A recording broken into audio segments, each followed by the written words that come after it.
E aí, pessoal, bem-vindos a mais um mergulho profundo nas nossas análises literárias. Hoje a gente vai fazer uma leitura atenta, um verdadeiro close reading, de um dos textos mais viscerais de toda a antiguidade, a tragédia Hécuba, de Eurípides. É fascinante e, para falar a verdade, até um pouco perturbador observar de perto as palavras exatas que o autor escolheu para descrever a mente humana desabando no mais absoluto desespero. Então vamos desconstruir esse texto e entender juntos como a dor extrema consegue transformar a nossa própria essência. É um tema que, vamos combinar, ecoa implacavelmente até os dias de hoje, não é mesmo? Para essa nossa exploração, a gente vai se apoiar diretamente na tradição clássica do Mário da Gama Curi. O peso dessas palavras, trazidas com o rigor incrível direto do grego original, é o que vai permitir que a gente examine, de verdade, as profundezas psicológicas que o Eurípides construiu. Cada nuance literária, cada escolha cirúrgica de vocabulário que altera o sentido da dor e que a gente vai dissecar aqui hoje sai exatamente dessas páginas. É um trabalho simplesmente impressionante. E para organizar as ideias, nosso roteiro de hoje vai passar por 5 pontos centrais. O palco da desolação, seguido por sombras e visões funestas, a fria retórica do poder, a nobreza na morte e, fechando a análise, o ciclo da vingança. Certo, vamos direto ao ponto 1, o palco da desolação.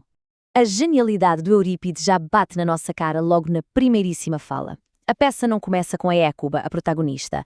Ela começa com o fantasma do filho assassinado dela, o Polidoro, dizendo o seguinte: "Para poder voltar a esta região, deixei por pouco tempo a morada dos mortos pelos portais das sombras." Prestem atenção nisso. Ao abrir a história com essas palavras espectrais, falando de moradas e sombras, o autor cria uma ironia dramática que chega a ser sufocante. Antes mesmo de a rainha pisar no palco para chorar tudo o que perdeu, nós, como audiência, já carregamos aquele peso nefasto de saber que a ruína dela vai ser ainda mais devastadora do que ela mesma imagina. O que nos leva ao nosso segundo ponto: sombras e visões funestas. Gente, é de arrepiar a imagem poética e brutal que a Hécuba relata logo depois de acordar de um pesadelo. Ela fala de uma corça de pele mosqueada sob as patas rubras de um lobo que a sangrava. Fazendo um close reading bem detalhado dessa metáfora, a corça expõe perfeitamente toda a fragilidade, o terror e aquela pureza trágica das cativas troianas. E o lobo? Bom, o lobo, com as patas que não estão apenas manchadas, mas que são especificamente descritas como rubras, traduz a brutalidade implacável e inata dos conquistadores gregos. Reparem que o subconsciente da rainha de luto não usa linguagem política ou racional para entender o mundo ao redor dela. Ela apela direto para a biologia predatória, carne e sangue mesmo, prevendo o massacre que está prestes a acontecer na vida real.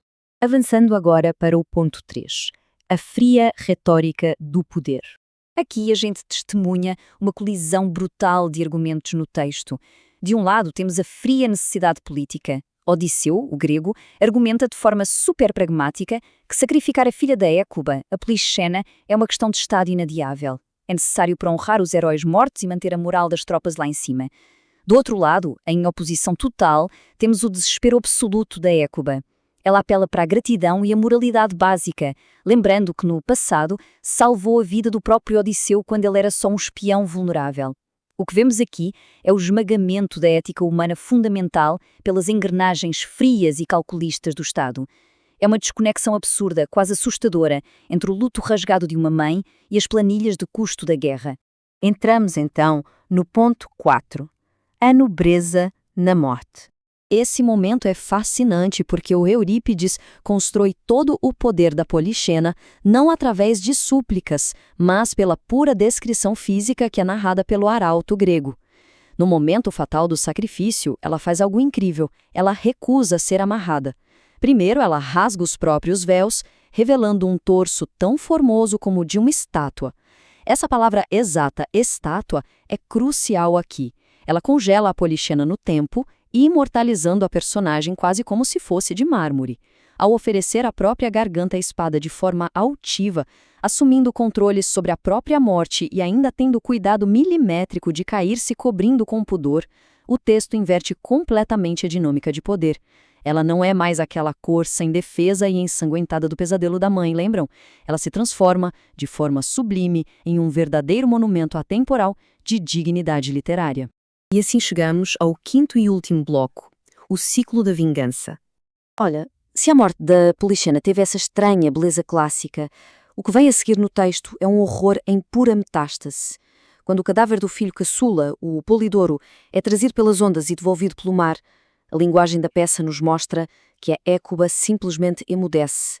A dor que antes debatia e implorava, agora engasga, trava. E essa paralisia congela o luto humano para dar espaço a uma astúcia simplesmente letal. A Hécuba atrai o rei assassino para dentro da tenda dela, tritura a descendência dela bem na frente dele e depois o cega.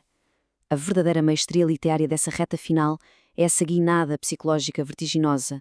Aquela mãe sofredora e sagrada é irremediavelmente corroída pela dor até se converter em um monstro justiceiro puramente primitivo, onde não resta mais traço nenhum de empatia. Para amarrar toda essa nossa análise, eu quero deixar vocês com uma indagação existencial profunda que o próprio texto sussurra no final. Ao observar a ruína dessa mulher, o arauto grego solta esta pergunta: Zeus, abres teus olhos para ver os frágeis mortais e cuidar deles? Ou o acaso é o condutor da raça humana nesta vida? O Eurípides larga a gente com essa fratura exposta.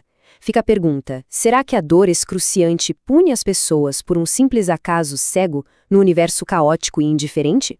Ou somos todos meros peões de algo infinitamente mais sombrio? Pensem bastante nisso e no poder absurdo dessas palavras enquanto digerem o que vimos hoje. Muito obrigado por acompanharem e até a nossa próxima análise literária.